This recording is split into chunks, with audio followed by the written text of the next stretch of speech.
बिस्मिल्लाहिर्रहमानिर्रहीम। बेटा हमने पहले फर्स्ट चैप्टर स्टडी कर लिया है, उसमें 2 ब्रांचेज़ रह गई थी, वो भी मैं यहाँ पे बता के फिर हम सेकंड जो चैप्टर है उसको स्टार्ट कर लेते हैं। हम पढ़े थे अप्लाइड एनाटॉमी। अप्लाइड एनाटॉमी ये है कि अब देखो आप डॉक्टर्स के पास जाते हो कि जी मेरे शोल्डर के अंदर पेन है, कुछ लोग कहेंगे जी मेरे हार्ट के अंदर पेन हो रहा है, कुछ लोग कहते हैं स्टमक के अंदर पेन हो रहा है। तो वो डॉक्टर जो है आपकी प्रॉब्लम को सुन के उसका जो डायग्नोसिस बनाते हैं कि अब हार्ट के अंदर फर्स्ट तो बहुत ही यंग एज में है, तो यंग एज के अंदर पेन हो रहा है डजंट मीन कि वो हार्ट से रिलेटेड इशू होता है। उसके डिफरेंट कॉजेज हो सकते हैं, हो सकता है उस स्टमक की एसिडिटी से रिलेट कर रहा है, हो सकता है पोस्चर, क्योंकि हमारा बहुत ज़्यादा फ्लेक्स होता है, बेंडिंग पोस्चर होता है, जिसकी वजह से फ्रंट के जो मसल्स हैं वो टाइट हो जाते हैं, उसकी वजह से वो अगेन प्रेशराइज करते हैं विजरा को, तो उसकी वजह से पेन हो सकता है। ये स्ट्रेस एक बहुत ज़्यादा मेन कॉज है। मुझे लगता है आजकल की जो रूटीन है उसमें हर बंदा किसी न किसी स्ट्रेस में है, चाहे वो जॉब से रिलेटेड है, स्टडी से रिलेटेड है, रिलेशनशिप से रिलेटेड है, कोई भी है, तो स्ट्रेस की वजह से भी उसके अंदर जो है पेन हो सकता है। तो डॉक्टर भी डायग्नोसिस बनाएगा, उसकी हिस्ट्री रहेगा, हिस्ट्री की जो डायग्नोसिस बना रहा है उस डिजीज़ का। तो ये जो सारी स्टडी ह्यूमन बॉडी की हुई या हार्ट की स्टडी हुई, that is called applied anatomy, कि जिसके अंदर हम किसी भी डिजीज को डायग्नोस करते हैं। जैसे आप कह रहे हो हार्ट का इशू है, लिवर का है, किडनी का है, तो ये डिजीजेज ही हैं इनकी डिफरेंट, तो उनके जो डायग्नोसिस बनते हैं उस तरह जो ह्यूमन बॉडी की स्टडी है उसको बोलते हैं अप्लाइड एनाटॉमी। फिर होता है cross section anatomy. Cross sectional ये होता है जैसे फर्स्ट को खुदा नास्ता किसी को स्ट्रोक हुआ या फालिज हुआ तो क्या कहा जाता है, आप एमआरआई करवा दें।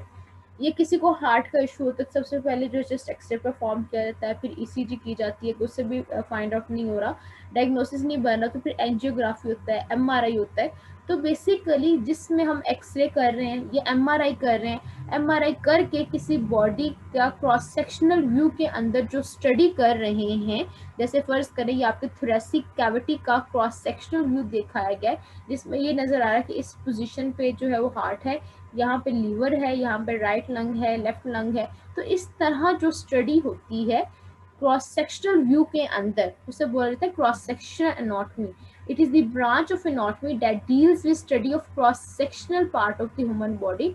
या क्रॉस सेक्शनल व्यू के अंदर कट करके कोई एक्सरे यूज कर रहे हो या एमआरआई यूज कर रहे हो, तो एमआरआई को यूज करके क्रॉस सेक्शनल व्यू के अंदर जो ह्यूमन बॉडी के पार्ट्स को स्टडी कर रहे हो उसको बोला जाता है cross section anatomy. First chapter बच्चे हमारा कंप्लीट हो गया। अब सेकंड चैप्टर जो है हमारा टर्मिनोलॉजीज। टर्मिनोलॉजीज का मीन क्या होता है कि जब आप फर्दर आगे, ये तो सिर्फ अभी इंट्रोडक्शन चल रहा है, जब आगे मूव करोगे तो जब डिटेल में एनाटॉमी को पढ़ोगे तो उसमें डिफरेंट टर्म्स यूज हुए होंगे। जैसे कहीं पे वेंट्रल का वर्ड आ जाएगा, कहीं पे डॉर्सल का वर्ड आ जाएगा, कहीं पे सुपीरियर वर्ड लिखा होगा, कहीं पे इंफीरियर लिखा होगा, कहीं पे mid line, medial, lateral, deep का वर्ड यूज होगा, सुपरफिशियल का वर्ड यूज होगा, प्रॉक्सिमल का वर्ड यूज होगा, डिस्टल का वर्ड यूज होगा। तो इस चैप्टर के अंदर हम इन सारे टर्म्स को क्लियर करेंगे कि इन टर्म्स का मीन एक्चुअल में क्या है ह्यूमन बॉडी के अंदर, वेंट्रल किस पार्ट को जो है वो बोला जाता है। बेटा सबसे पहले हम पढ़ते हैं वेंट्रल। मैं पहले डेफिनेशन पढ़ती हूँ फिर आपको इस पिक्चर से दिखाती हूँ। वेंट्रल के लिए हम दूसरा टर्म यूज करते हैं anterior, the part of body which is present in front और near to the abdomen. In short, in simple हम ये कहते हैं कि जो फ्रंट वाला बॉडी के सारे पार्ट्स होते हैं इसके लिए हम टर्म यूज करते हैं वेंट्रल। जैसे फर्ज करें आपका ये हेड है, हैंड की ये जो पाम है वो आगे की तरफ है, तो इसके लिए हम टर्म यूज करते हैं वेंट्रल।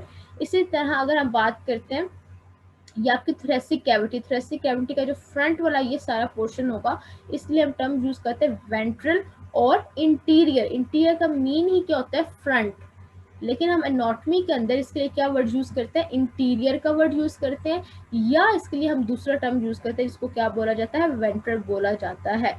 दूसरा टर्म है डॉर्सल और पोस्टीरियर। अब आपके माइंड में आ जाना चाहिए ये इस वेंट्रल और इंटीरियर के ऑपोजिट होगा। वेंट्रल वाला हमने कहा था जो बॉडी का फ्रंट वाला पोर्शन सारा होता है उसको हम क्या बोलते हैं, वेंट्रल और इंटीरियर।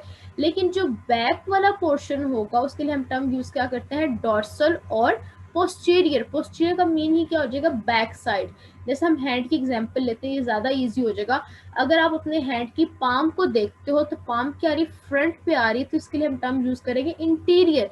लेकिन अगर आप ऑपोजिट साइड को देखते हो जहाँ पे ये डार्क स्किन बन जाती है, ये बैक इसकी साइड होगी, इसको हम क्या बोलेंगे, डॉर्सल और posterior. The part of body which present near to back side is called dorsal और पोस्टीरियर। तो दो टर्म हमने पढ़े, वेंट्रल जिसका दूसरा नेम क्या होता है इंटीरियर, फिर दूसरा टर्म है डॉर्सल और इसका अदर नेम क्या होता है पोस्टीरियर। इसी तरह हम टर्म यूज करते हैं सुपीरियर। सुपीरियर अब नेम रिप्रेजेंट कर रहा है अप, और इंफीरियर नेम क्या रिप्रेजेंट कर रहा है डाउन। बॉडी का वो पार्ट जो अप होगा ये सुपीरियर होगा। The part of body which is present towards upper side, for example ये आपका क्या है अपर लिम है सारा। अपर लिम के अंदर बच्चे ये क्या है आर्म होता है, और ये जो आपकी एल्बो से लेके हैंड तक ये जो सारा पोर्शन होता है इसको हम बोलते हैं फोआर्म, और फोआर्म के बाद ये जो सारा पोर्शन इसको हम बोलते हैं हैंड। अगर हम इन तीनों को कंपेयर करें तो इन तीनों में सुपीरियर क्या बनेगा आपका अपर लिम बनेगा, लेकिन इसमें आपका इंफीरियर क्या बनेगा आपका हैंड। जो चीज जितनी ऊपर होगी उसके लिए हम टर्म यूज करते हैं सुपीरियर, और जो चीज नीचे होगी ये जो बॉडी पार्ट नीचे होगा उसके लिए हम टर्म क्या यूज कर देंगे इंफीरियर। तो वेंट्रल हमने बोला था जो फ्रंट ऑफ बॉडी होती है, जो भी फ्रंट ऑफ बॉडी के पार्ट्स होंगे उसके लिए हम जनरल टर्म यूज करते हैं वेंट्रल और इंटीरियर, और जो बैक साइड पे होता है उसके लिए हम क्या टर्म यूज करते हैं डॉर्सल और पोस्टीरियर, और जो पार्ट जितना ऊपर होगा उसके लिए हम टर्म यूज करते हैं सुपीरियर, और जो जितना डाउन होगा उसके लिए हम टर्म क्या यूज करते हैं inferior. Inferior, the part of body which is present towards the lower side is called inferior. Then बेटा medial line, medial line क्या है? The line which divides the body into two equal halves, right और left part is called medial line.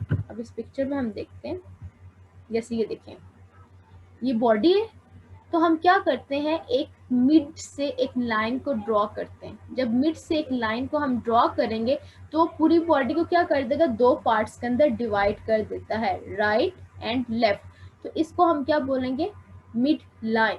Mid line basically क्या है जो human body को दो parts के अंदर राइट एंड लेफ्ट के अंदर डिवाइड कर दे, उस टर्म के लिए उसके लिए हम क्या टर्म यूज करेंगे medial line. The line which divides the body into two equal halves, right and left part, is called medial line. Then बच्चे medial, अब medial का हम कब वर्ड यूज करेंगे या lateral का हम कब जो है वर्ड यूज करेंगे।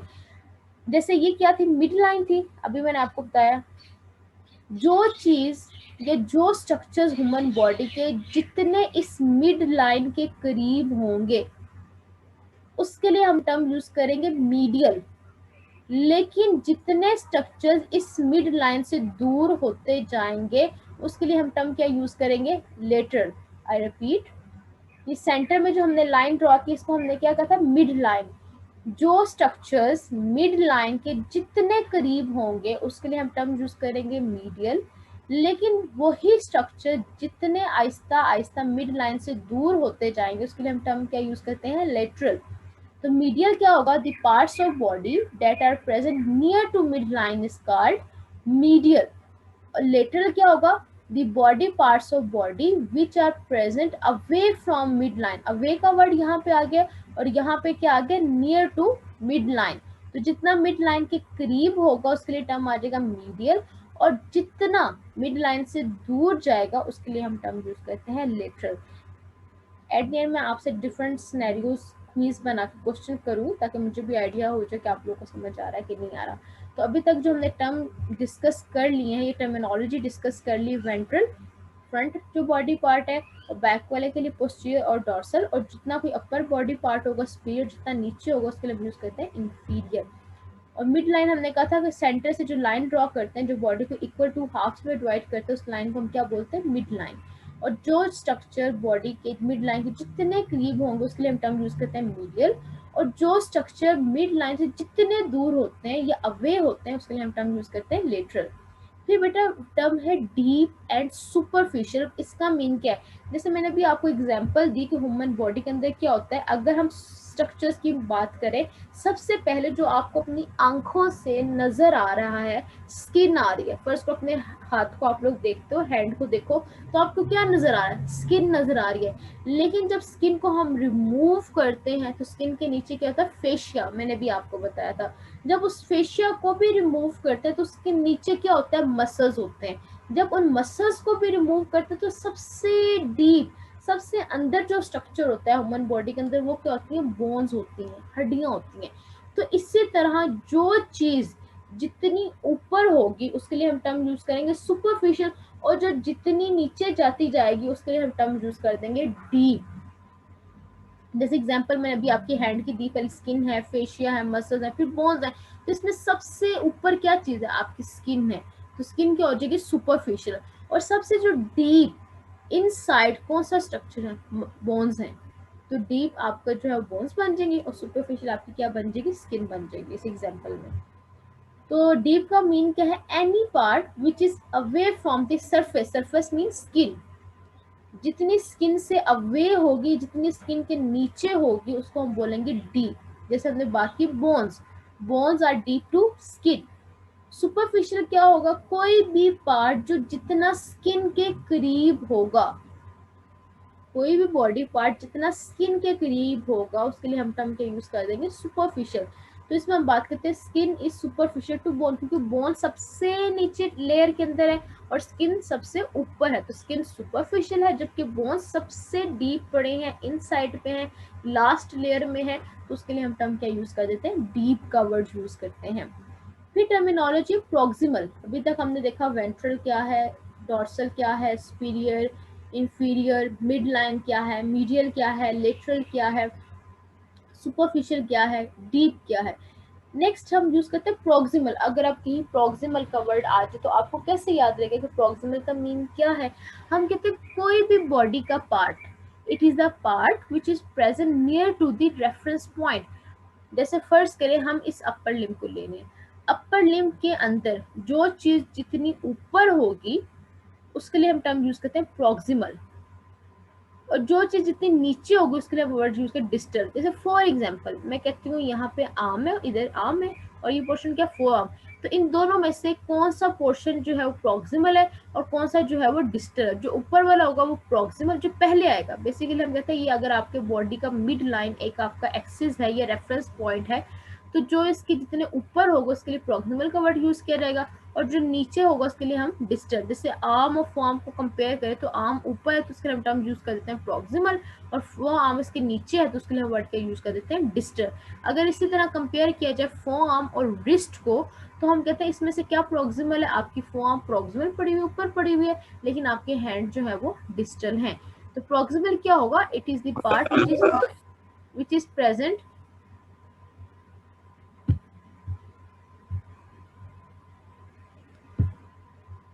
It is the part which is present near to the reference point. क्या आपने, जैसे मैंने अभी यहाँ पे रेफरेंस पॉइंट का दे दिया आपका सेंटर ऑफ बॉडी, तो जो रेफरेंस पॉइंट के जितना करीब होगा प्रॉक्सिमल होगा, जो इस रेफरेंस पॉइंट के जितना दूर होगा वो डिस्टल हो जाएगा। तो डिस्टल क्या होगा? It is the part which is present away to the reference point. जैसे रेफरेंस पॉइंट मैंने क्या, ये मिड लाइन है, तो ये इससे बहुत ज्यादा अवे है, तो इसके लिए हम टर्म क्या यूज कर देंगे? डिस्टल।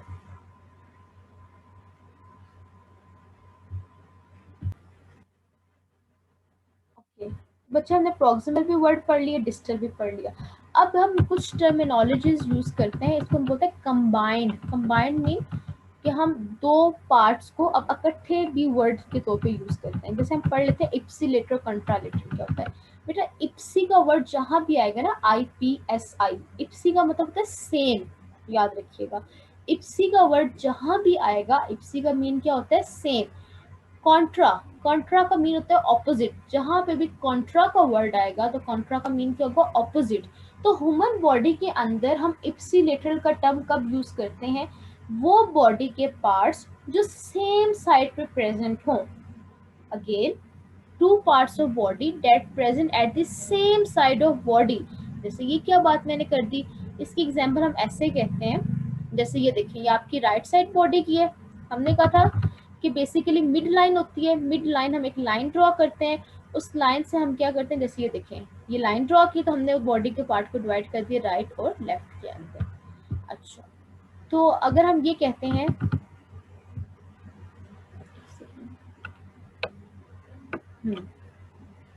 जैसे ये देखिए, ये राइट अपर एक्सट्रीमिटी है, ये राइट अपर लिम्ब, जिसे थोड़ा ज्यादा इजी हो जाएगा, राइट अपर लिम्ब है, और नीचे ये क्या, राइट लोअर लिम्ब है। ये दोनों सेम साइड पे प्रेजेंट हैं, तो इन्हें हम क्या बोलेंगे? इप्सिलेटरल। लेकिन दूसरा टर्म क्या था? कॉन्ट्रालेटरल। कॉन्ट्रा का मैंने क्या बताया? ऑपोजिट। अब इसके लिए हम क्या टर्म यूज करेंगे? किसके लिए हम ये टर्म यूज कर रहे हैं? तो फॉर एग्जाम्पल आपका राइट अपर लिम्ब है और लेफ्ट अपर लिम्ब है, तो इस तरह कोई क्रॉस में स्ट्रक्चर्स पड़े हुए होंगे, तो उसके लिए हम क्या टर्म यूज करते हैं? कॉन्ट्रालेटरल। जैसे आपके दोनों साइडों पे ईयर प्रेजेंट हैं। अब आप लोग मुझे इसका आंसर दे सकते हैं, कोई भी अपने आप को अनम्यूट कर ले। राइट साइड पे भी ईयर है, लेफ्ट साइड पे भी ईयर है, तो क्या ये मैम कॉन्ट्रा है। वेरी गुड, ये क्या है? कॉन्ट्रालेटर है। क्यों? क्योंकि दोनों ऑपोजिट साइड पे, एक जो है राइट साइड पे ईयर है और दूसरा जो है वो लेफ्ट साइड पे होता है। चले मैं एक और एग्जांपल पूछती हूँ। जैसे यहाँ पे राइट साइड पे हमारे पास राइट लंग होता है। राइट लंग के नीचे जो किडनी को, दो किडनीज होते हैं ना, गुर्दे जिसे बोला जाता है, तो एब्डोमिनल कैविटी के अंदर राइट किडनी पड़ी होती है। तो ऊपर राइट लंग है, नीचे राइट किडनी है, तो इसके लिए हम क्या टर्म यूज करेंगे? इप्सिलेटरल और contralateral? Ipsilateral. Very ipsi. Ipsilateral. Ipsilateral.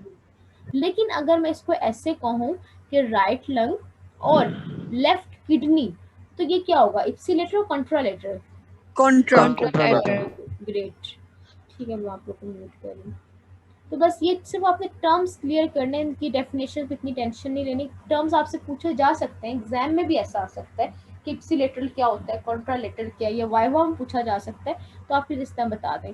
To parts of body that are present at the same side of body called ipsilateral. For example, it could be said that the left arm and left leg are ipsilateral. Contralateral क्या बच्चे? Two body organs which are present opposite to each other called contralateral. जैसे example मैंने क्या दी? Left arm और right leg, तो ये हमारे पास क्या होगा? कॉन्ट्रालेटरल के हम इसमें टर्म यूज करते हैं। बच्चे नेक्स्ट थोड़ी सी चीज आप लोगों के लिए थोड़ी सी मुश्किल होगी, इसलिए आप थोड़ा सा ध्यान से सुनोगे ना तो ईजी हो जाएगा। मैं कोशिश करूंगी इनकी ना आपको वीडियोस भी शेयर कर दूं, ताकि जब आप, अब जाहिर है मैं तो खुद को शो नहीं करी, अगर हमारी फिजिकल क्लास होती तो डेफिनेटली फिर मैं अपनी बॉडी विन मूवमेंट्स को करके दिखाती तो ज़्यादा इजी हो जाता।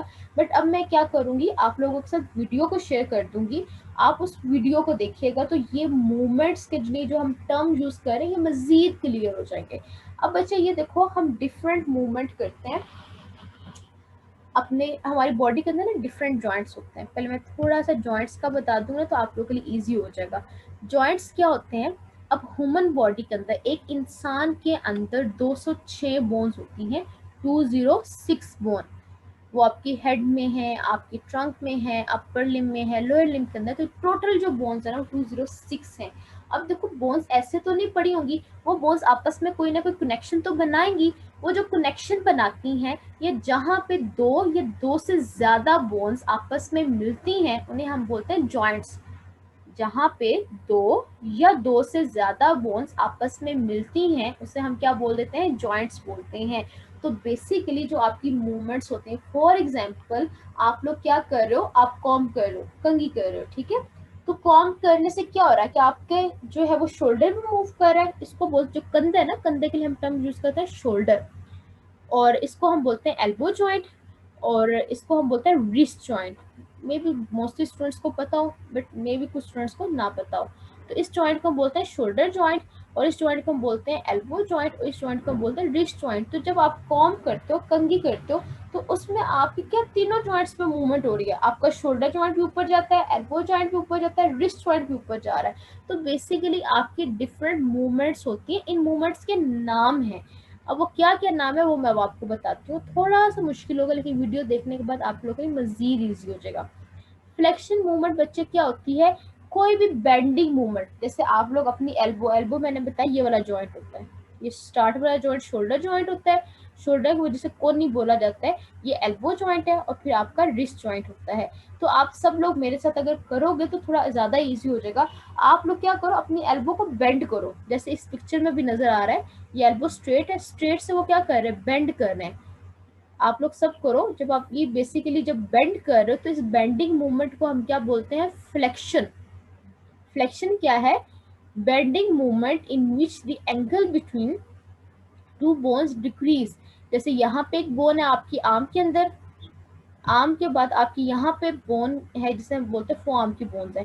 तो आपकी जब फ्लेक्शन होती है तो उसमें एंगल क्या डिक्रीज हो रहा है। पहले अगर यहाँ पे एंगल इतना ज्यादा बन रहा है तो यहाँ पे एंगल अब बस इतना सा बन रहा है। ये सिंपली आप कहते हो जो बेंडिंग मूवमेंट है दैट इज फ्लेक्शन।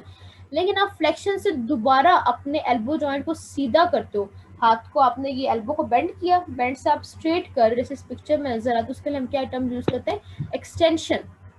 तो एक्सटेंशन आपके पास बच्चे क्या होगा?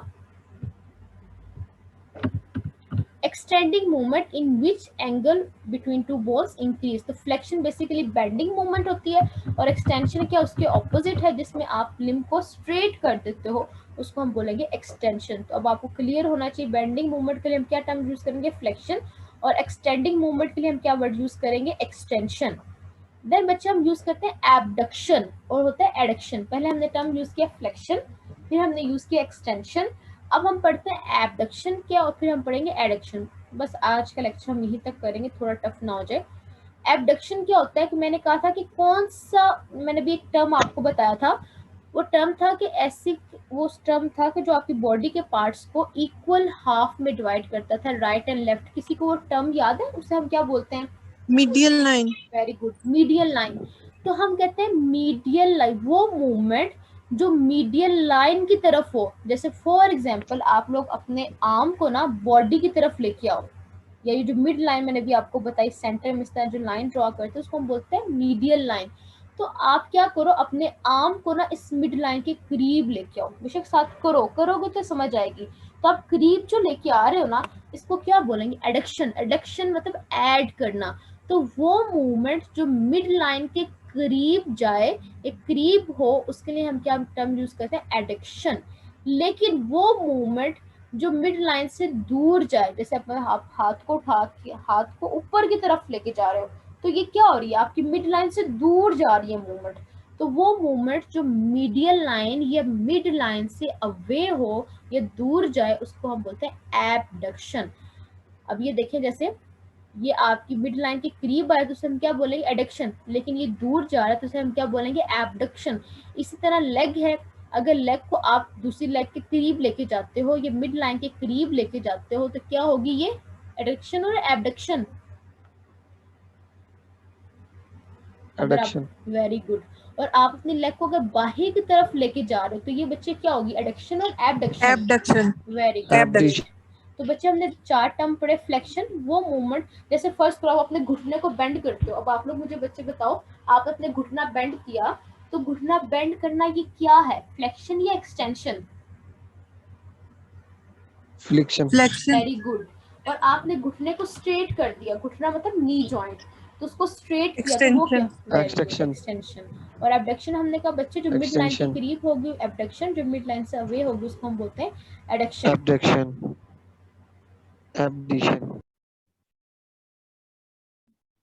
अगर आप मूवमेंट को टूवर्ड्स बॉडी करते हो, टूवर्ड्स मिड लाइन करते हो, तो इसके लिए हम टर्म यूज करते हैं एडक्शन, ऐड करना। दूसरा है एबडक्शन। एडक्शन का जो ऑपोजिट है उसे हम बोलेंगे एबडक्शन, जिसमें क्या होगा कि मिड लाइन से अगर मूवमेंट अवे हो रही है, जैसे आपने अभी मैंने कहा अपने हाथ को उठा के सर की तरफ लेके जाओ, तो आप खुद फील करोगे, आपको खुद फील हो रहा है कि आपका बाजू आपकी बॉडी से दूर जा रहा है। तो कोई भी ऐसी मूवमेंट जिसमें आपकी जो एक्सट्रीमिटी है, ये बॉडी का पार्ट आपकी मिड लाइन से दूर जाए, उसके लिए हम टर्म यूज करते हैं एबडक्शन। फिर हमारे पास है प्रोनेशन एंड सुपिनेशन। बेसिकली आपकी जो फॉर्म है ना, फॉर्म ये वाला पोर्शन जो है, जो आपके एल्बो जॉइंट और यहाँ पे रिस्ट जॉइंट के दरमियान ये जो सारा पोर्शन है, इसको हम क्या बोलते हैं, फोर आर्म। तो फोर आर्म के अंदर दो बोन्स होती हैं, इनके दरमियान भी जॉइंट बनता है। तो यहाँ पे जो मूवमेंट होती है फोर आर्म के जॉइंट के अंदर, उन मूवमेंट्स को हम बोलते हैं सुपिनेशन एंड प्रोनेशन। सुपिनेशन क्या है, जैसे फर्स्ट तो आप किसी से कोई चीज ले रहे हो, आप हैंड को आगे करते हो, तो कोई चीज लेनी हो, अगर आप साथ करोगे तभी याद हो जाएगा। जैसे आपने कुछ लेना है किसी से, तो आपका जो हैंड है, ये पाम है, ये क्या है, आपकी अपवर्ड फेस कर रही है, टूवर्ड्स रूफ है, छत की तरफ होती है। तो इस मूवमेंट को हम बोलते हैं सुपिनेशन। और अगर इसी मूवमेंट से अपनी पाम को नीचे की तरफ ले जाओ, डाउन ले जाओ, जिसमें आपकी पाम नीचे की तरफ फेस करे, जमीन की तरफ हो, अर्थ की तरफ हो, तो इस मूवमेंट को हम बोलते हैं प्रोनेशन। अभी आप करो पहले मूवमेंट को जिसमें पाम अप हो, फिर मूवमेंट को जिसमें पाम डाउन हो। गिर के मर गया। अम्मा मुझे उठा के हद तब्बास करोगे और उठा के मेरी लाश में फेंक दी का।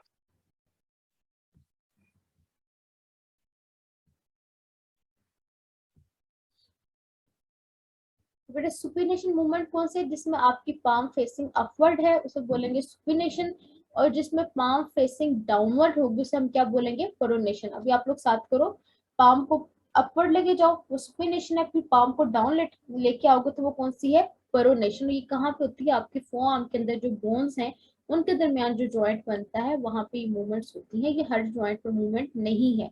Supination and pronation. देन है बच्चे inversion and inversion. Basically foot के ऊपर ना 4 मूवमेंट होती हैं। ये आपको जो फुट है, अगर आप फुट को ऊपर की तरफ लेके जाते हो तो उसको हम बोलते हैं डॉर्सिफ्लेक्शन। ये जैसे ये आपका पाँव है, ये फुट है, फुट को आप ऊपर की तरफ लेके जाए। अभी साथ करोगे ना समझ आएगा। पाँव को ऊपर की तरफ लेके आओ या अपने फेस की तरफ लेके आओ, इस मूवमेंट को हम बोलते हैं डॉर्सिफ्लेक्शन। फिर अपने पाँव को नीचे की तरफ लेके जाओ, जमीन की तरफ लेके जाओ, तो इस मूवमेंट को हम बोलते हैं प्लांटर फ्लेक्शन, जिसमें आप पाँव ऊपर की तरफ लेके जा रहे हो, अपने फेस की तरफ लेके जा रहे हो, उसको हमने क्या बोला? डॉर्सिफ्लेक्शन।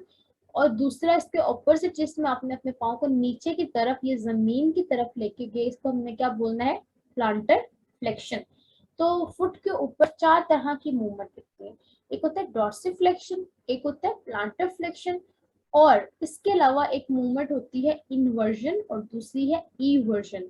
अक्सर शायद सुना होगा कि चलते चलते पाँव मुड़ गया, पाँव मुड़ गया है, पाँव के अंदर मोच आ गई है। तो मुड़ता कैसे है कि पाँव अंदर की तरफ चला जाता है।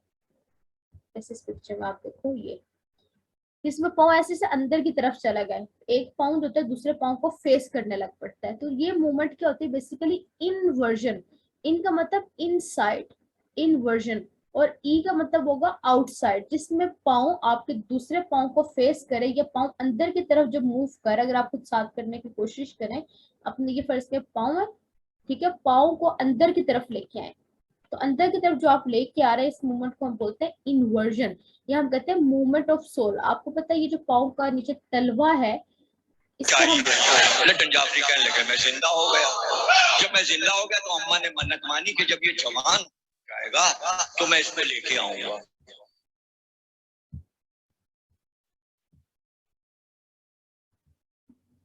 तो बेटा इस मूवमेंट को बोलते हैं इन्वर्जन। और जिसमें पाँव को आप बाहर की तरफ लेके आते हो ना, इस मूवमेंट को हम क्या बोलते हैं? Eversion. Okay, inversion I hope clear हो। इन्वर्जन मतलब पाँव को आपको अंदर की तरफ लेके आते हो, इन्वर्जन जिसमें पाँव को बाहर की तरफ लेके जाते हो वो इन्वर्जन है। पाँव को ऊपर की तरफ लेके आते हो डॉर्सिफ्लेक्शन, और पाँव को नीचे की तरफ लेके जाते हो उसको प्लांटर फ्लेक्शन। क्योंकि ये जो पाँव का तलवा है इसको हम सोल, एसवेली सोल भी बोलते हैं, और इसके लिए हम एनाटॉमी में प्लांटर का वर्ड, जैसे हैंड के लिए हम वर्ड यूज करते हैं पाम, ये वाला पोर्शन जो है, और इसी तरह फुट का जो नीचे वाला पोर्शन है इसके लिए हम टर्म यूज करते हैं प्लांटर। नेक्स्ट बेटा है एलिवेशन एंड डिप्रेशन। एलिवेशन अब आपको इसके नेम से समझ आ रहा होगा, एलिवेट होगा। डिप्रेशन मतलब डिप्रेस होना। अगर आप, ये आपको दिखाया जा रहा है आपका ये mouth opening and mouth closing. अगर आप माउथ को ओपन करते हो तो ओपन करने से आपकी ये जो फेस की ये बोन है इसको हम बोलते हैं मैंडिबल, ये जिसे जॉ बोन भी बोला जाता है, मैंडिबल और जॉ बोन। जैसे ही आप माउथ को ओपन करते हो तो आपकी मैंडिबल क्या जा रही है, कहाँ जा रही है, या ये जो बोन है जॉ बोन ये कहाँ जा रही है? नीचे की तरफ जा रही है। तो इसको हम क्या बोलते हैं? डिप्रेशन, जिसमें बोन नीचे वाली साइड पे जाए, लोअर साइड पे जाए, उसके लिए हम टर्म यूज करते हैं डिप्रेशन। और फिर जब आप माउथ को क्लोज करते हो, ओपनिंग से देखिए मैंडिबल नीचे जा रही है, जब आपने माउथ को क्लोज किया तो वो अगेन मैंडिबल नीचे से कहाँ जा रही है? ऊपर की तरफ जा रही है। तो ऐसी मूवमेंट जिसमें बोन ऊपर की तरफ जाए उसके लिए हम टर्म यूज करते हैं एलिवेशन, और अगर बोन नीचे वाली साइड पे जाए तो उसके लिए हम टर्म यूज करते हैं डिप्रेशन। जैसे आपका शोल्डर है, आप शोल्डर को ऊपर की तरफ उठाओ, छत की तरफ अपने शोल्डर को लेके जाने की कोशिश करो, तो इस तरह शोल्डर जो आप ऊपर की तरफ उठा रहे हैं ये क्या होगा? एलिवेशन, या जिसे हम शोल्डर श्रगिंग भी बोलते हैं, श्रग करना। फिर शोल्डर श्रगिंग, ये शोल्डर एलिवेशन से आप नीचे लेके आओ, अगेन रिलैक्स अपने शोल्डर्स को करो, ये जो कंधे हैं इसको रिलैक्स करोगे, तो इसके लिए हम टर्म क्या यूज करेंगे? डिप्रेशन। तो एलिवेशन है जिसमें अपवर्ड मूवमेंट होगी बोन, फिर डिप्रेशन जिसमें बोन की मूवमेंट डाउनवर्ड होती है। प्लांटर फ्लेक्शन, डॉर्सिफ्लेक्शन में भी आपको बताया। डॉर्सिफ्लेक्शन क्या है? क्योंकि फुट का ये जो पोर्शन होता है ना ऊपर वाला जो आपको नजर आ रहा है, बैठे भी तो अपने पाँव का जो पोर्शन नजर आ रहा है इसको हम बोलते हैं डॉर्सम ऑफ द फुट। तो क्योंकि अब आप ऊपर की तरफ मूवमेंट कर रहे हो तो इसको हम बोलेंगे डॉर्सिफ्लेक्शन। और मैंने भी बताया पाँव के जो नीचे वाला पोर्शन जो तलवा है, ये जिसे हम सोल बोलते हैं या जिसे हम प्लांटर बोलते हैं, तो अब ये नीचे की तरफ जब जाएगा तो उसे हम क्या बोलेंगे? Planter flexion. तो डॉर्सिफ फुट पे 4 मूवमेंट हमने डिस्कस की, dorsiflexion, plantar flexion, inversion and ईवर्जन।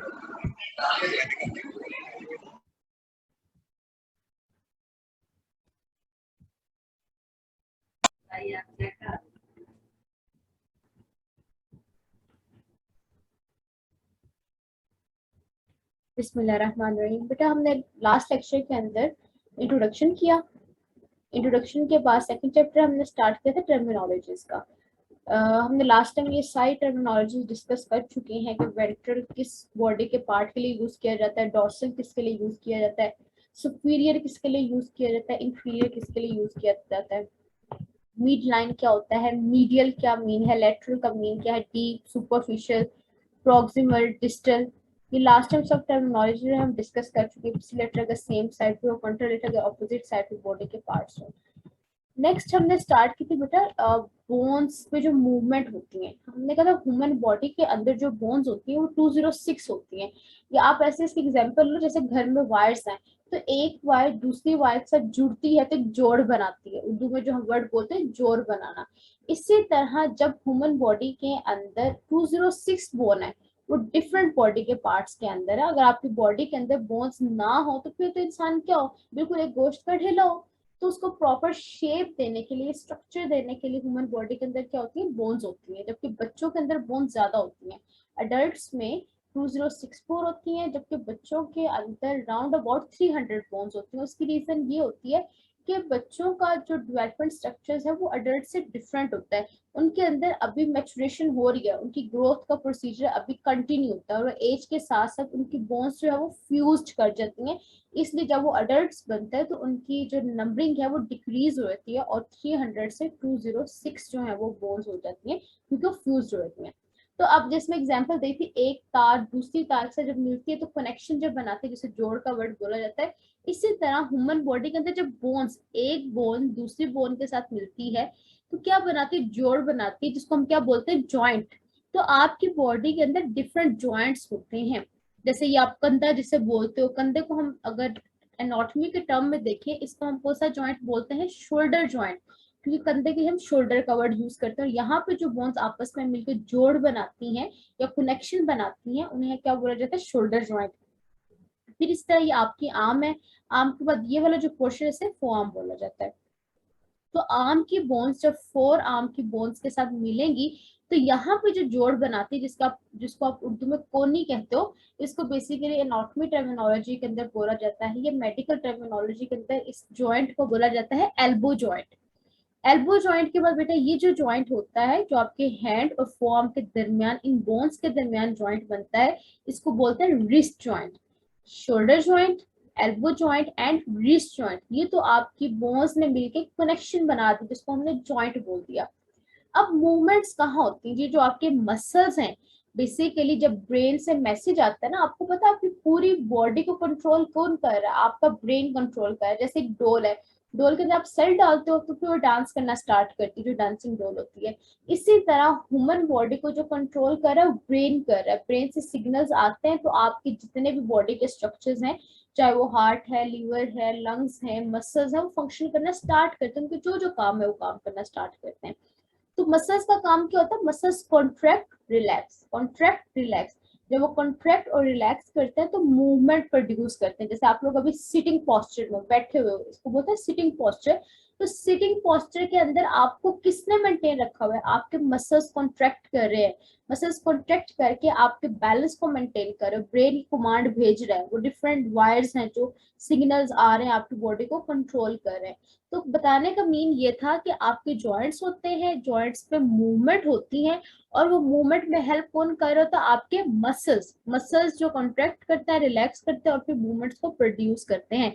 अब यहाँ पे डिफरेंट टर्म्स यूज होंगे भी, आप flexion, extension, abduction, adduction, supination, pronation, inversion, eversion, elevation, different terms पढ़ोगे। अब आपके माइंड में ये भी आएगा, अच्छा ये सारी मूवमेंट क्या हर जॉइंट पे होती है। जैसे ये मैंने आपको अपर लिम्ब के जॉइंट्स बताए जो मेजर है, बीच में छोटे छोटे और जॉइंट्स भी हैं, नहीं भी याद रहता, आपकी इतना जरूरी नहीं है। जैसे लोअर लिम्ब में तो आपका सबसे ऊपर हिप जॉइंट होता है, फिर आपका ये जो नी घुटना है इसको बोलते हैं नी जॉइंट, और ये वाला जॉइंट जो फुट के अंदर उसको बोलते हैं ankle joint. Hip joint, knee joint, ankle joint.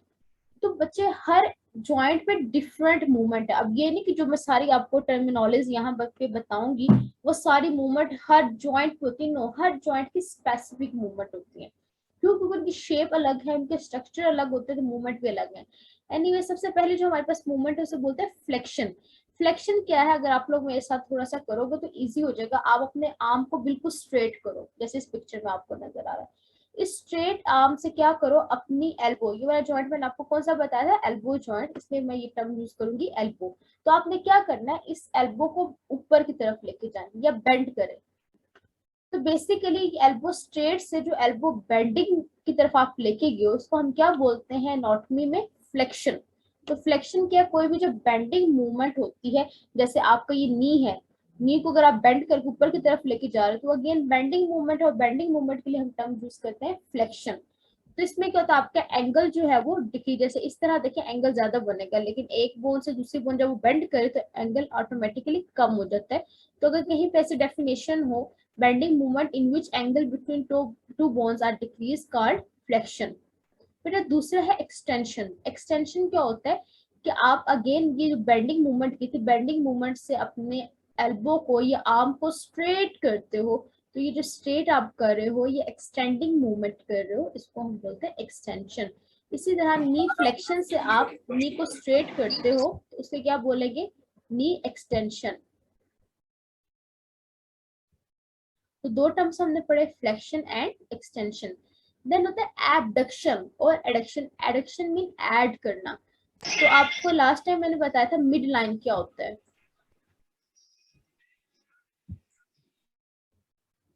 Mid line मैंने कहा था कि आपकी बॉडी के मिड से जो एक लाइन ड्रॉ की जाती है उसको बोला जाता है मिड लाइन।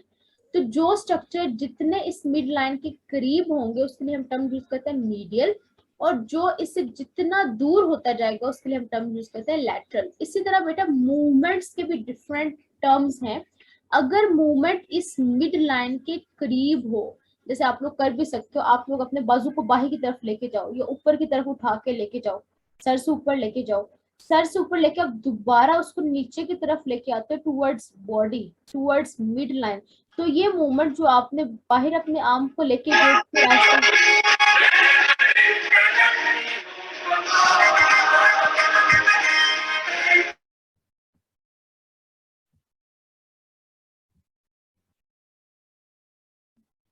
अगर आप मूवमेंट को टुवर्ड्स बॉडी करते हो, टुवर्ड्स मिड लाइन करते हो, तो उसके लिए हम टर्म यूज करते हैं एडक्शन, ऐड करना।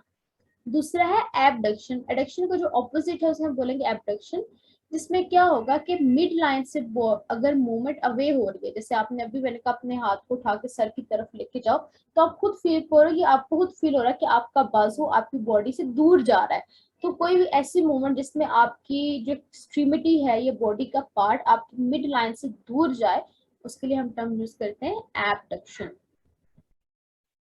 फिर हमारे पास है प्रोनेशन एंड सुपिनेशन। बेसिकली आपकी जो फॉर्म है ना, फॉर्म ये वाला पोर्शन जो है, जो आपके एल्बो जॉइंट और यहाँ पे रिस्ट जॉइंट के दरमियान ये जो सारा पोर्शन है, इसको हम क्या बोलते हैं, फोरआर्म। तो फोरआर्म के अंदर दो बोन्स होती हैं, इनके दरमियान भी जॉइंट बनता है। तो यहाँ पे जो मूवमेंट होती है फोरआर्म पे जॉइंट के अंदर, उन मूवमेंट्स को हम बोलते हैं सुपिनेशन एंड प्रोनेशन। सुपिनेशन क्या है, जैसे फर्स्ट फ्लोर आप किसी से कोई चीज ले रहे हो, आप हैंड को आगे करते हो, तो कोई चीज लेनी हो, अगर आप साथ करोगे तभी याद हो जाएगा। जैसे आपने कुछ लेना है किसी से, तो आपका जो हैंड है, ये पाम है, ये क्या है, आपकी अपवर्ड फेस कर रही है, टूवर्ड्स रूफ है, छत की तरफ होती है। तो इस मूवमेंट को हम बोलते हैं सुपिनेशन। और अगर इसी मूवमेंट से अपनी पाम को नीचे की तरफ ले जाओ, डाउन ले जाओ, जिसमें आपकी पाम नीचे की तरफ फेस करे, जमीन की तरफ हो, अर्थ की तरफ हो, तो इस मूवमेंट को हम बोलते हैं प्रोनेशन। अभी आप करो पहले मूवमेंट को जिसमें पाम अप हो, फिर मूवमेंट को जिसमें डाउन हो। गिर के मर गया। अम्मा मुझे उठा के हद तक पास करोगे और उठा के मेरी लाश में फेंक दी का।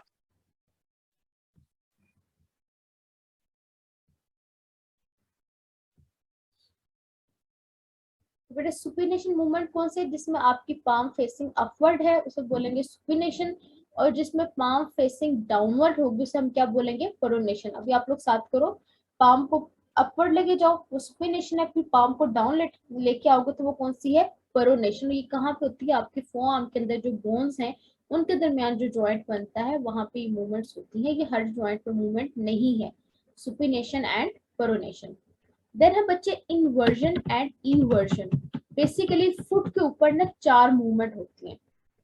ये आपको जो फुट है, अगर आप फुट को ऊपर की तरफ लेके जाते हो तो उसको हम बोलते हैं डॉर्सिफ्लेक्शन। ये जैसे ये आपका पाँव है, ये फुट है, फुट को आप ऊपर की तरफ लेके जाए। अभी साथ करोगे ना समझ आएगा। पाँव को ऊपर की तरफ लेके आओ या अपने फेस की तरफ लेके आओ, इस मूवमेंट को हम बोलते हैं डॉर्सिफ्लेक्शन। फिर अपने पाँव को नीचे की तरफ लेके जाओ, जमीन की तरफ लेके जाओ, तो इस मूवमेंट को हम बोलते हैं प्लांटर फ्लेक्शन, जिसमें आप पाँव ऊपर की तरफ लेके जा रहे हो, अपने फेस की तरफ लेके जा रहे हो, इसको हमने क्या बोला, डॉर्सिफ्लेक्शन। और दूसरा इसके ऑपोजिट, जिसमें आपने अपने पाँव को नीचे की तरफ, ये जमीन की तरफ लेके गए, इसको हमने क्या बोलना है, प्लांटर फ्लेक्शन। तो फुट के ऊपर 4 तरह की मूवमेंट दिखती है। एक होता है डॉर्सिफ्लेक्शन, एक होता है प्लांटर फ्लेक्शन, और इसके अलावा एक मूवमेंट होती है इन्वर्जन और दूसरी है ईवर्जन। अक्सर शायद सुना होगा कि चलते चलते पाँव मुड़ गया, पाँव मुड़ गया है, पाँव के अंदर मोच आ गई है। तो मुड़ता कैसे है कि पाँव अंदर की तरफ चला जाता है। जैसे इस पिक्चर में आप देखो, ये इसमें पाँव ऐसे से अंदर की तरफ चला गया है, एक पाँव जो होता है दूसरे पाँव को फेस करने लग पड़ता है। तो ये मूवमेंट क्या होती है, बेसिकली इनवर्जन। इन का मतलब इनसाइड, इनवर्जन, और ई का मतलब होगा आउटसाइड, जिसमें पाँव आपके दूसरे पाँव को फेस करे या पाँव अंदर की तरफ जब मूव करे। अगर आप कुछ साथ करने की कोशिश करें, अपने ये फर्ज के पाँव है, ठीक है, पाँव को अंदर की तरफ लेके आए, तो अंदर की तरफ जो आप लेके आ रहे हैं, इस मूवमेंट को हम बोलते हैं इन्वर्जन, या हम कहते हैं मूवमेंट ऑफ सोल। आपको पता है ये जो पाँव का नीचे तलवा है, इसको हम पंजाबी कहने लगे मैं जिंदा हो गया। जब मैं जिंदा हो गया तो अम्मा ने मन्नत मानी कि जब ये जवान जाएगा तो मैं इसको लेके आऊंगा।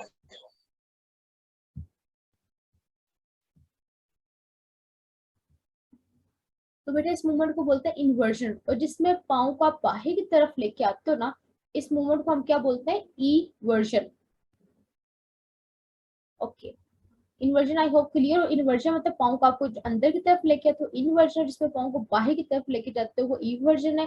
पाँव को ऊपर की तरफ लेके आते हो डॉर्सिफ्लेक्शन, और पाँव को नीचे की तरफ लेके जाते हो उसको प्लांटर फ्लेक्शन। क्योंकि ये जो पाँव का तलवा है इसको हम सोल, एसवेली सोल भी बोलते हैं।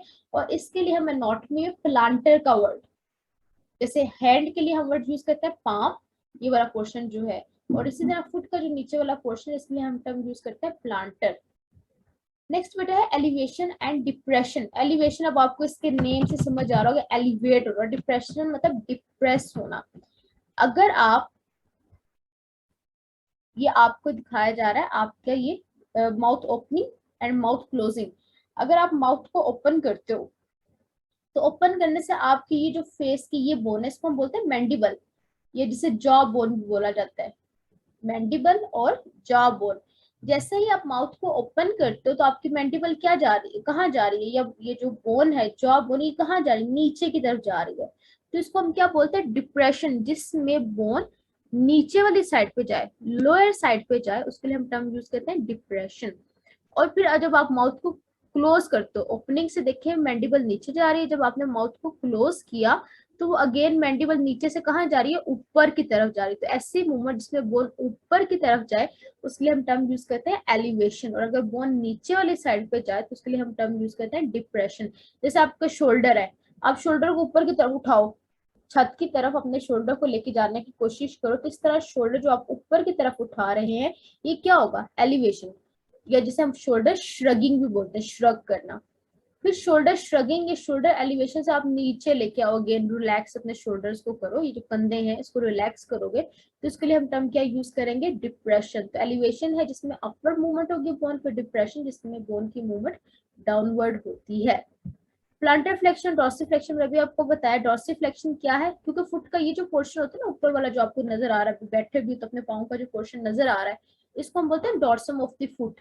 तो क्योंकि अब आप ऊपर की तरफ मूवमेंट कर रहे हो तो इसको हम बोलेंगे डॉर्सिफ्लेक्शन। और मैंने भी बताया पाँव के जो नीचे वाला पोर्शन जो तलवा है, ये जिसे हम सोल बोलते हैं या जिसे हम प्लांटर बोलते हैं, तो अब ये नीचे की तरफ जब जाएगा तो उसे हम क्या बोलेंगे, प्लांटर फ्लेक्शन। तो डॉर्सिफ फुट पे 4 मूवमेंट हमने डिस्कस की, dorsiflexion, plantar flexion, inversion and eversion.